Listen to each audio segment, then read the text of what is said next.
High friends, Pandian store serial இனி வரப்போகிற எபிசோட்ஸ்க்கான புதுமதாக இந்த வீடியோவில் பார்க்க போகிறோம்.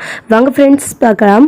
முத்துவேலுக்கு உடம்பு சரியில்லை அப்படின்ன உடனே கதிர் கூட நின்று பார்த்து, உங்களுக்காக நான் இருக்கேன், நீங்கள் கவலைப்படாதீங்க, வீட்டில் எல்லாருக்கும் தெரிஞ்சாதான் பயப்படுவாங்க அப்படின்னு சொல்லி ஃபீல் பண்ணுறீங்க.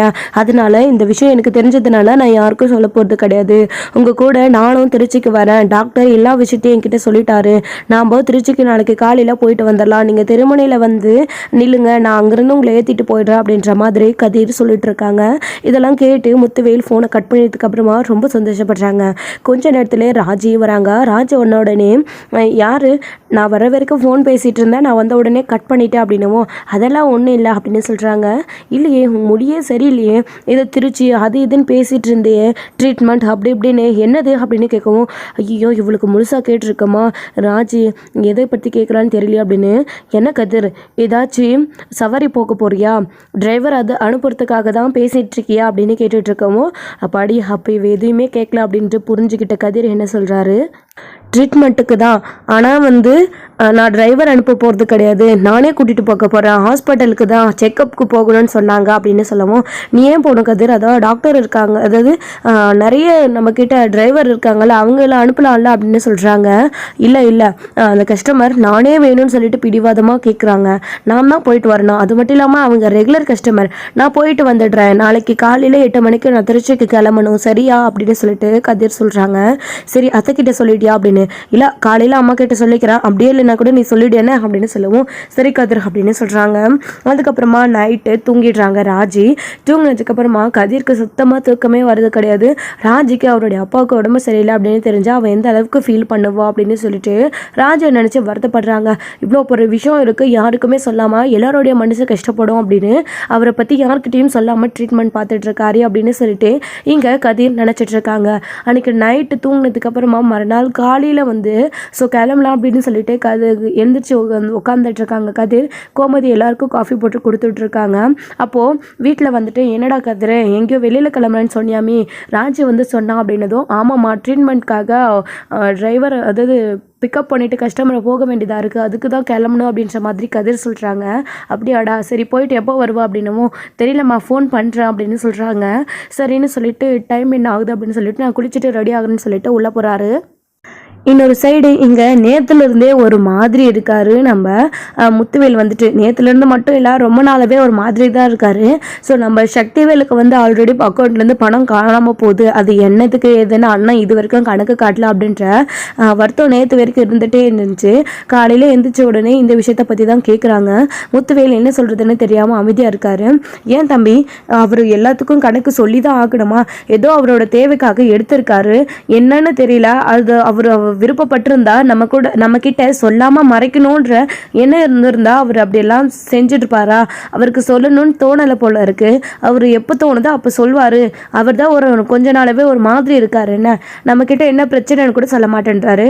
அப்படி இருக்கிறப்போ ஏன் தம்பி நீங்க அவரை கொஞ்சம் இன்னும் கோவப்படுத்துறீங்க, டென்ஷன் பண்றீங்க அப்படின்னுவோம். அண்ணி பணம் என்ன செலவாகுது, வரவு கணக்கு செலவு கணக்கு பார்க்க தான் கேட்குறேனே தவிர நான் இதில் அண்ணனை டென்ஷன் பண்ணவோ கோவப்படுத்தவோ எதுவுமே இல்லையா அண்ணி, ஏன் நீங்கள் இப்படி பேசுகிறீங்க, ஒருவேளை அண்ணன் பணம் எடுக்கிறது செலவு பண்ணுறதெல்லாம் உங்களுக்கும் தெரியுமா என்ன எதுவுமே பேச மாட்டேன்றீங்க, அண்ணி என்னமோ அப்படி சொல்லிட்டு இருக்காங்க, அப்போ நீங்கள் எங்ககிட்ட சொல்லக்கூடாதுன்னு முடிவு பண்ணியிருக்கீங்களா, இது வரைக்கும் அப்படி இல்லைன்னு எந்த கணக்காக இருந்தாலையும் எல்லாத்தையும் சொல்லிட்டு தானே செய்வீங்க, என்ன விஷயம் என்ன ஒரு மாதிரியாக இருக்கீங்க, ஏதாச்சும் ப்ராப்ளமாக இருந்தால் கூட சொல்லுங்க அப்படின்னு சக்திவேல் கேட்கவும், சக்தி அதெல்லாம் ஒன்றும் இல்லை, சொல்ல வேண்டிய நேரம் வரும், அப்போ நான் உங்ககிட்ட சொல்கிறேன், இப்போதைக்கு எனக்கு எந்த பிரச்சனையும் இல்லை சரியா அப்படின்னு சொல்லிட்டு இங்கே முத்துவேல் சொல்கிறாரு.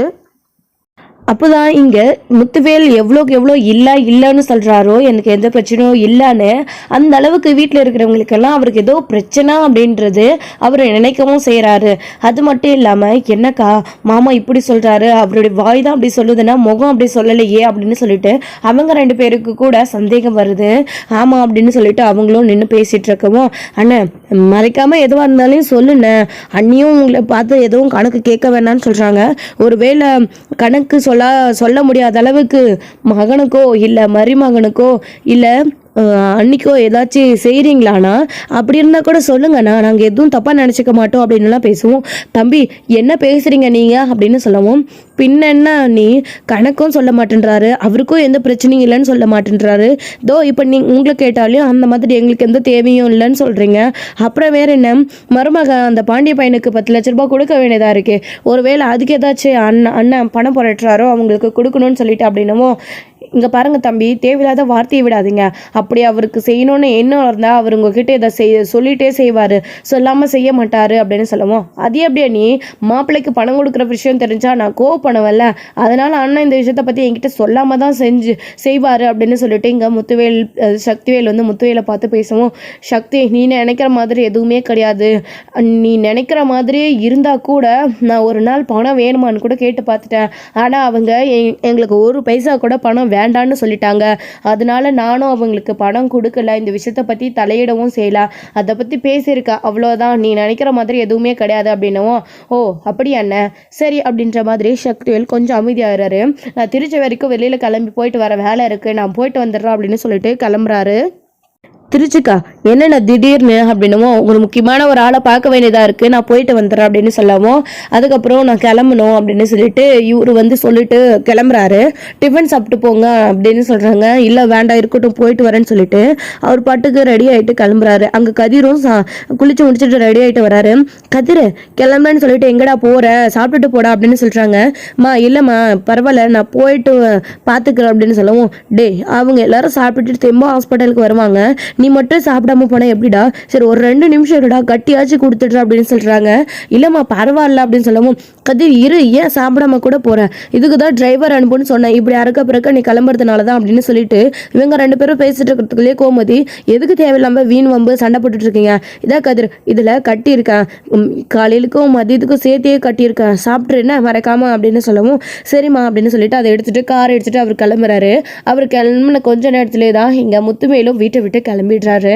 அப்படி கிளம்பி போகும்போது, இல்லையே அண்ணனோட மொழியே சரியில்லை, பணத்துக்கு பதில் கேட்டா எங்க போச்சுன்னு அதுக்கு சரியான காரணம் அண்ணன் சொல்ல மாட்டேன்றாரு. இப்போ இவ்வளோ அவசரமா எங்க போறாரு, திருச்சிக்கு போயிட்டு வரேன்னு ஏதோ கவர் வேற கையில் எடுத்துட்டு போறாரு, என்னவா இருக்கும், இவர் சொல்றது நம்புற மாதிரியே இல்லை. மருமகனை பணம் வேணுமான்னு கேட்டாராம், அவன் வேணான்னு சொல்லிட்டதுனால இவர் விட்டுட்டாராம். அப்போ கேட்டிருக்காரு, அவருக்கு பணம் கொடுக்கணுன்ற எண்ணம் இருந்திருக்கு.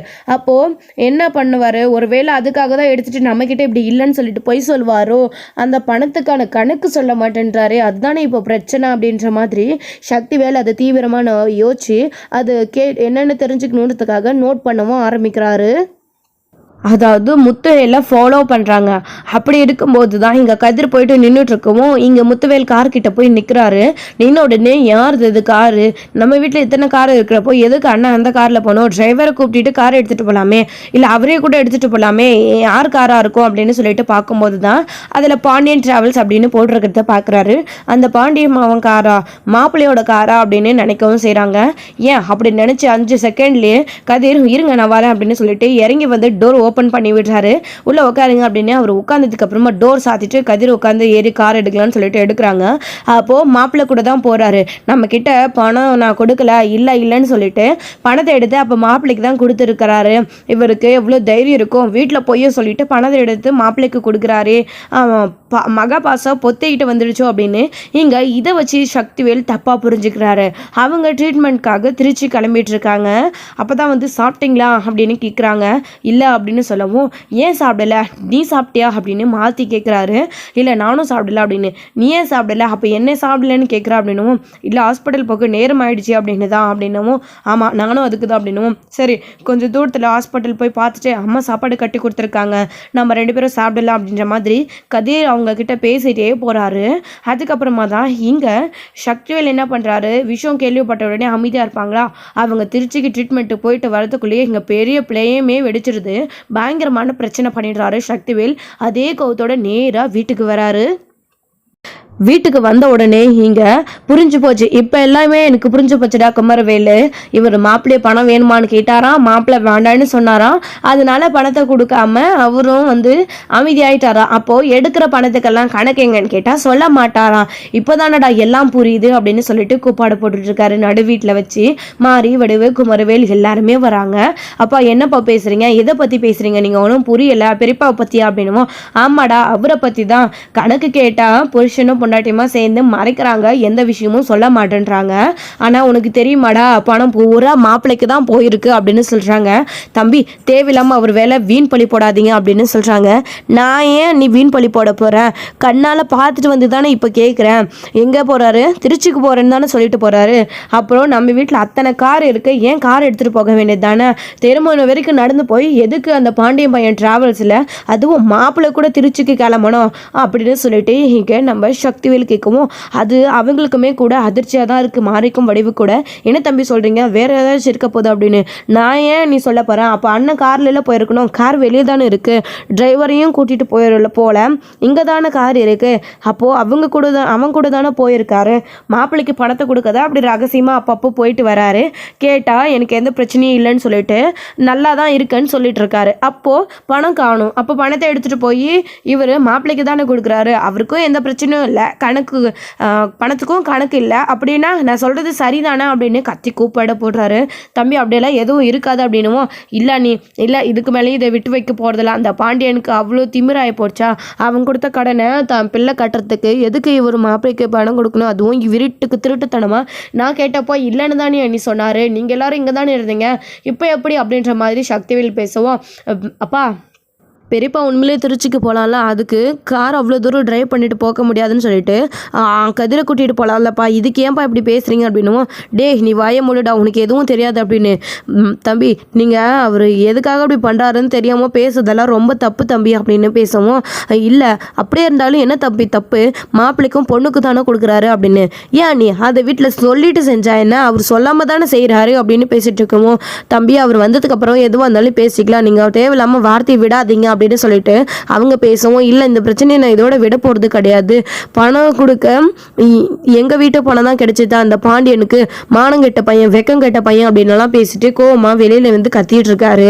ஏத்தா வெளியில வா, ஏத்தா வெளியில வா, உன் மாப்பிள்ளை இப்படி அப்படி தங்கம்னு பேசிட்டு இருந்தேன், ஏன் எங்க அந்த ஓடுகாலி நேற்று அவள் புருஷனுக்கு அவ்வளோ சப்போர்ட் பண்ணா, எங்கே போயிட்டா அவ கூப்பிடு அப்படின்னு சொல்லிட்டு கத்திட்டு இருக்காங்க. அப்பதான் என்னடா உனக்கு பிரச்சனை ஆரம்பிச்சிட்டியா அப்படின்னு பேசிட்டு இருக்கோம். முதல்ல உன் மவளை கூப்பிடு, அந்த பாண்டிய பையன் அதான் அந்த 10க்கு 10 மளிகை கடைக்காரன் இருக்கானா அவனையும் கூப்பிடு அப்படின்னு எல்லாம் காலையிலே கத்திட்டு இருக்காரு. அப்போதான் கடைக்கு கிளம்புறதுக்காக வர பாண்டியன் சத்தம் கேட்டுச்சு.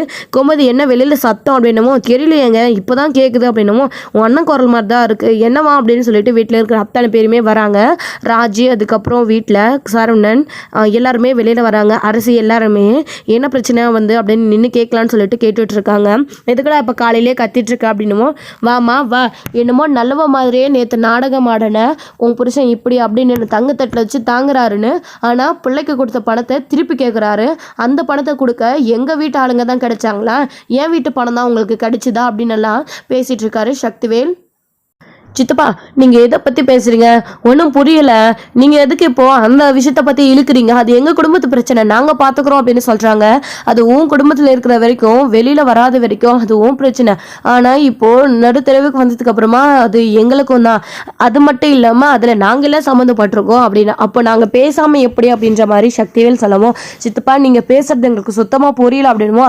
வாமா வா, உன் புருஷன் டிராவல்ஸ் ஆரம்பிக்க 10 லட்சம் பணம் வாங்கலாம்ல, அது உங்கள் மாமனார் திருப்பி கேட்டிருக்காருல்ல இந்த பாண்டியா, அந்த பணத்தை கொடுக்க ஏற்பாடு பண்ணிட்டீங்களா அப்படின்னு கேட்குவோம். இல்லை கதிர் ஏற்பாடு பண்ணிட்டு இருக்கான் சித்தப்பா, அதை பற்றி உங்களுக்கு என்ன அப்படின்னு கேட்குறாங்க.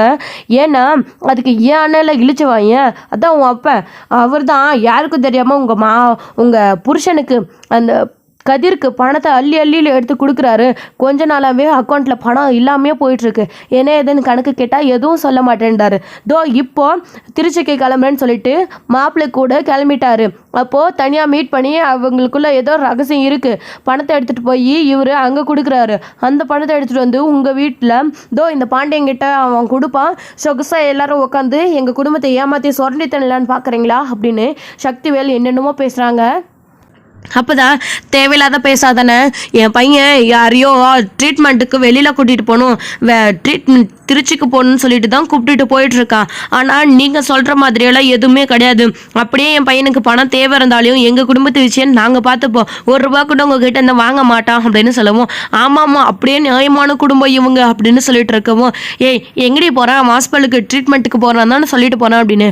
ஆமாம் அத்தை என்கிட்ட நைட்டு சொல்லிட்டு அப்படி தான் கிளம்பி போயிட்டுருக்காரு. ஆனால் கதிர்க்கு போய் சொல்ல வேண்டிய அவசியம் என்ன இருக்கு அத்தை, கண்டிப்பாக ட்ரீட்மெண்ட்டுக்கு தான் அவன் டிரைவர் நாம் தான் வேணும்னு கேட்டாருன்னு சொல்லிட்டு போயிட்டுருக்காரு அப்படின்னு சொல்லவும், ஓ அப்படி உங்ககிட்ட போய் சொல்லிட்டு போகிறானா, அவன் பணத்தை வாங்குறது தெரியக்கூடாது, உங்கள் முன்னாடி வச்சு பணத்தை வேண்டான்ற மாதிரி சொல்லிட்டு இப்போ அவர் பணம் நான் கொடுக்குறேன்னு சொன்ன உடனே மறைவாக வந்து பணத்தை வாங்குறதுக்காக அடிக்கடிக்கு 2 பேரும் மீட் பண்ணிக்கிறாங்க. பணம் இப்படி தானே காணாமல் போகுது, அப்போது ஹாஸ்பிட்டலுக்கு ட்ரீட்மெண்ட் போகிறேன் அப்படின்னு சொல்லிட்டு புருஷன் உங்ககிட்ட போய் சொல்லிட்டு போகிறாரு. இங்கே இவர் ஒரு ஆளை முக்கியமான விஷயமா பார்க்க போகிறேன் அப்படின்னு சொல்லிட்டு போய் சொல்லிட்டு போகிறாரு. அதானே என் அண்ணன் கூட போகிறான் கதிர் அப்படின்னு தெரிஞ்சால் நீங்களும் விட மாட்டீங்களா, என்ன எதுக்குன்னு கேள்வி கேட்பீங்க, எங்களுக்கும் விஷயம் தெரிய வரும், பல எதுக்கு நீங்கள் கதிர் கூட போகிறீங்கன்னு கேட்போம். அதனால 2 பேரும் போய் சொல்லிட்டு இப்போ ஜோடியாக சேர்ந்து கிளம்பிட்டாங்களா அப்படின்ற மாதிரிலாம் ஒவ்வொன்றுத்துக்கும் முடிச்சு போட்டு பேசுகிறாரு நம்ம சக்திவேல்.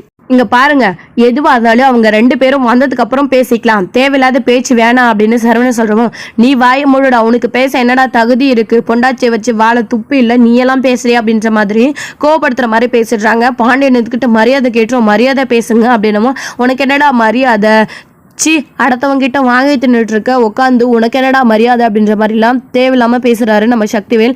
இங்கே பொறுமையாக இருங்க, எதுக்கு தேவையில்லாமல் சண்டை போடுறீங்க அப்படின்னு வீட்டில் எத்தனை பேருமே சொல்லிட்டு இருக்காங்க. அப்போதான் கூட சக்தியை வேண்டாம் வாயை மூடிட்டு அமைதியாக போடுறா.